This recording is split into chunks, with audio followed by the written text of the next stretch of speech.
High bond yields and rising inflation are spooking debt fund investors.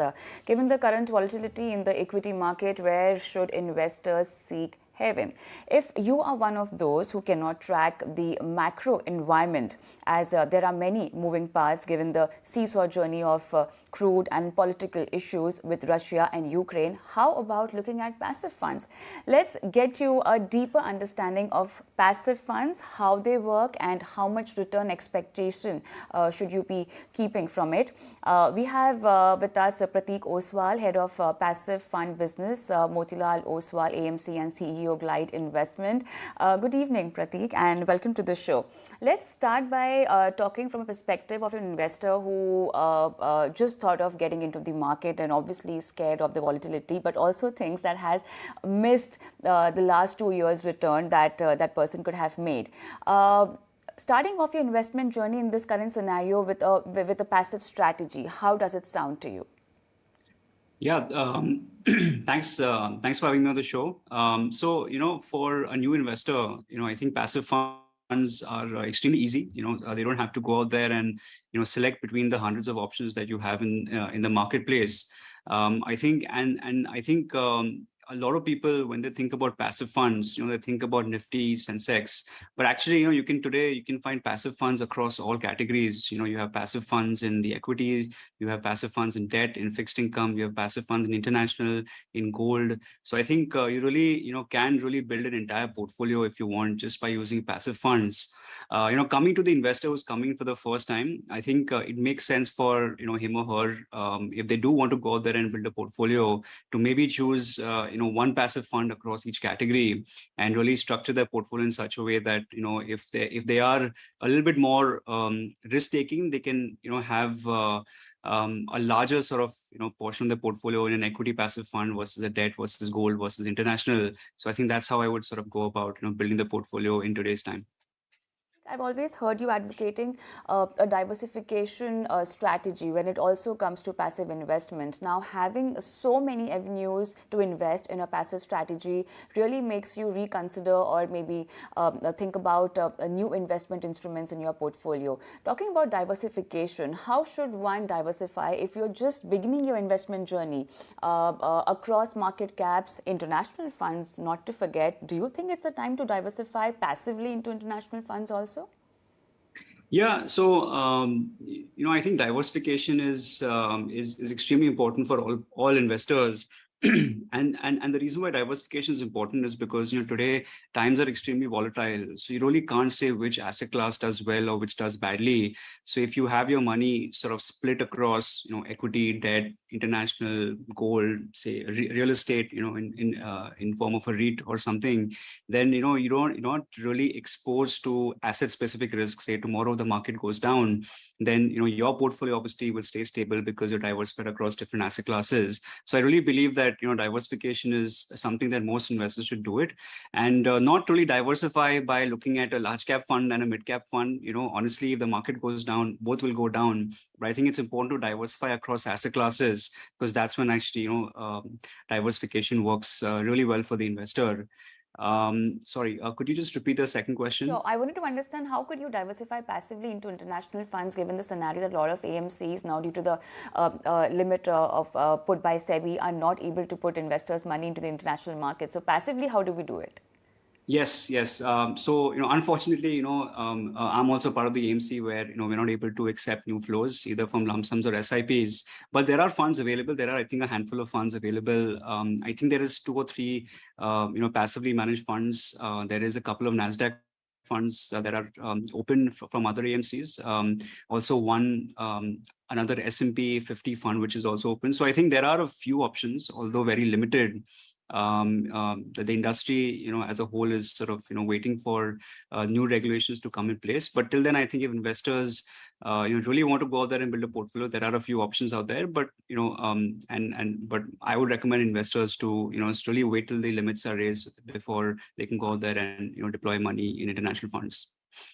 Pratik, talking about specifically mid-cap and small-cap category, do you think going the passive way would really earn you good money, and also, you could run away from the volatility, or it won't touch you? Yeah, so that's a very interesting question because, I think if you look at volatility in general, historically, mid caps and small caps are a lot more volatile than large caps. So a mid cap index or a small cap index will be a lot more volatile than a large cap index. So for an investor who's not looking at, exposing himself or herself to volatility, then it makes sense to, stick to a large cap passive fund. Ideally, but also, talking about a alternative scenario, you also have something called factor funds or factor passive fund, which are also index funds and ETFs. So there is a strategy called low volatility strategy, which is something that investors could look at if they're looking at investing in this sort of a time. Just to give you some brief numbers, I think if the market has fallen since March about 9.5%, whereas a low vol fund has fallen by say 2.5-3%. So there are certain strategies that investors can avail of in different market conditions. I think if someone is looking to sort of restrict the volatility in their portfolio, they can go with say a large cap fund, which is a lot less volatile than a mid and small cap, or they could also look at these factor funds, if they're looking at sort of minimizing volatility for their investments. Do you think factor investing or factor funds really suit any current scenario, or they have a tilt towards certain stocks performing in a certain way during a certain market period? Yes, exactly. So, ideally, if you look at factor funds, and there are many different type of factor funds, you have momentum-based funds, you have low volatility-based funds, you have quality-based funds. So it really, so there are more sort of strategy funds where investor can really invest or bet in a strategy. A lot of investors who are looking at outperforming the index or alpha strategies, do look at, factor funds because historically, they have proven to sort of outperform the index. However, it's important to understand that it does not really work in all market conditions. So, previously I talked about a low volatility fund. It really works well in a bear market, but it does underperform in a bull market scenario. So, if you're looking at a factor fund, I think it's important to do your research and be able to sort of accept underperformance as well as outperformance. Also, so I think that's something which investors should keep in mind when you're investing in a factor fund. Ideally, you should look at it from a long-term perspective. When you're looking at sort of betting on these sort of strategies. Since you head this particular division, tell me, how has the inflow been in the passive areas? Almost like since last 2.5 years maybe, and now since we are witnessing so much of volatility in the market. Yeah, so passive is a very new category. Since we started, since at least I was involved about 3.5, maybe 3.5 years ago. There has been a lot of interest coming in passive funds, and I think a lot of it has come in from a lot of new age investors who are looking for simpler avenues when it comes to I think creating wealth. There are a lot of options out there. As you know, the investing universe keeps on getting expanded. So I think passive funds offer a lot of simplicity out there for investor who just wants to build a portfolio. To give an example, there are a lot of mid-cap funds out there, but if someone just wants to get access to a mid-cap index or that profile, they can just simply go with the passive funds and they're done with it. The reason why passive funds have also grown a lot over the last 2 years is because performance of passive funds are now pretty much on par with actively managed funds. So I think investors are not really wary that they won't be getting as good a return as they would have in the past. So I think that's also another reason to why you've seen a lot of flows in the industry. I think I believe as of today, approximately 15% of the mutual fund AUM is actually in passive. Up from I would say in smaller single digit. Which was 3 or 4 years ago. So there's a lot of interest coming in from passive funds. A lot of it has come from pension funds, but even if you sort of take that out, you've seen millions of investors have come in and now are adopting passive funds, either in the form of index funds as well as ETFs. One thing I want you to talk about, or maybe explain our viewers and investor, is having a passive strategy in a space like mid cap and small cap doesn't make your portfolio volatility proof. You will still face volatility, but maybe the magnitude would be less. So how would you explain that? Yeah, so when it comes to exposure to small and mid cap, essentially, and this is very important, that you will. So historically, if you look at volatility, Mid caps, because of its nature of buying smaller companies, will have a slightly higher volatility profile than a large cap fund, and the same is from a small cap.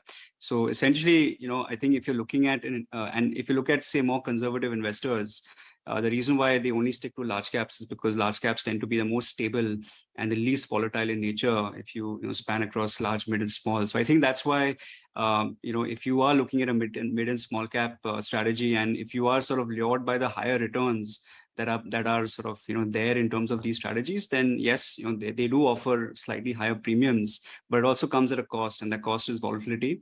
So which is why I think investors really need to figure out what their risk profile is before going out there and buying small and mid cap indexes or even managed funds. You should really look at the sort of risk that you can take before going out there. So I think that's very important when it comes to building a portfolio.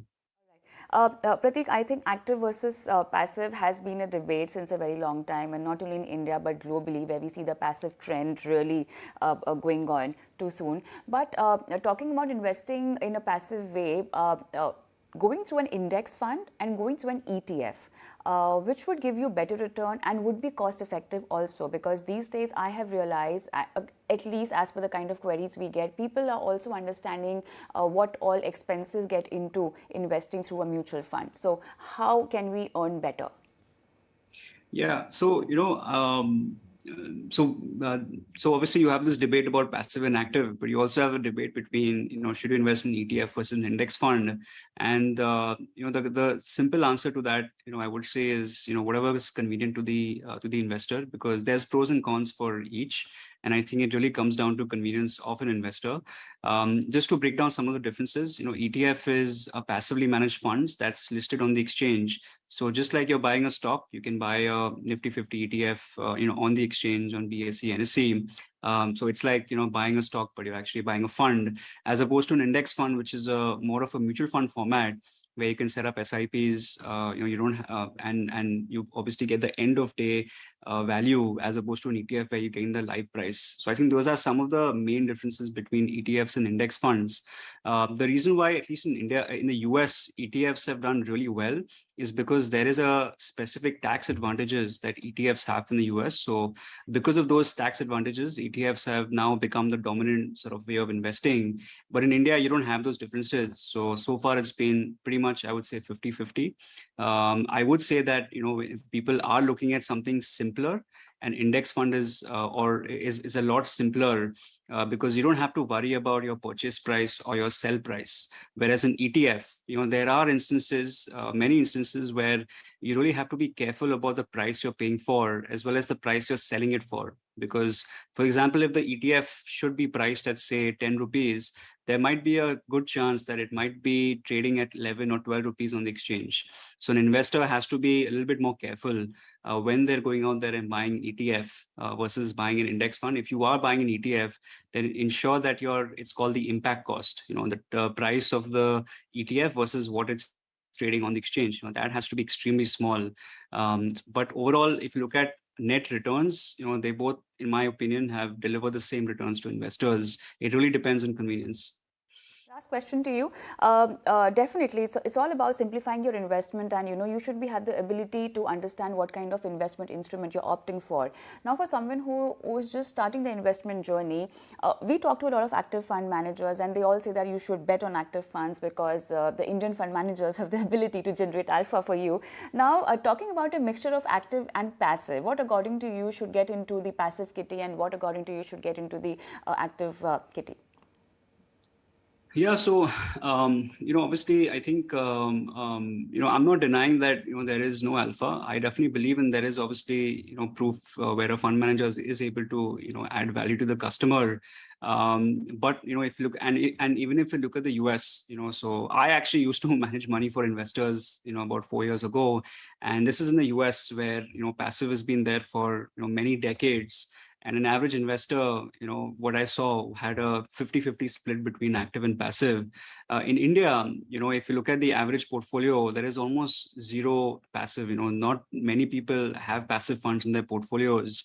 If you take out the institutional money in passive, it's still very small, maybe 40-50,000 crore of money is being invested by people as opposed to, big organizations. So I do believe that today the penetration in passive is quite low. And, we think that, ideally you should have, a minimum of, say, maybe 20-25% of your portfolio in passive areas where you think that you're not able to find the right fund manager.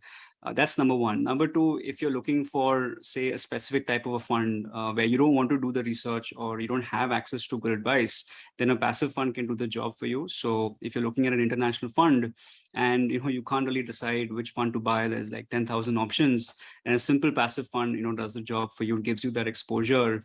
So it really depends on investor to investor.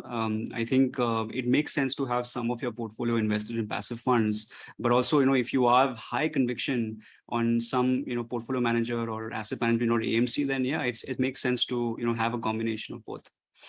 At least if you're planning to start your investment journey, you can definitely opt for a passive strategy, a passive fund, and later on you can study about the AMC and the fund manager and go for a mixed strategy. Thank you so much, Pratik Oswal, for removing time and talking to us.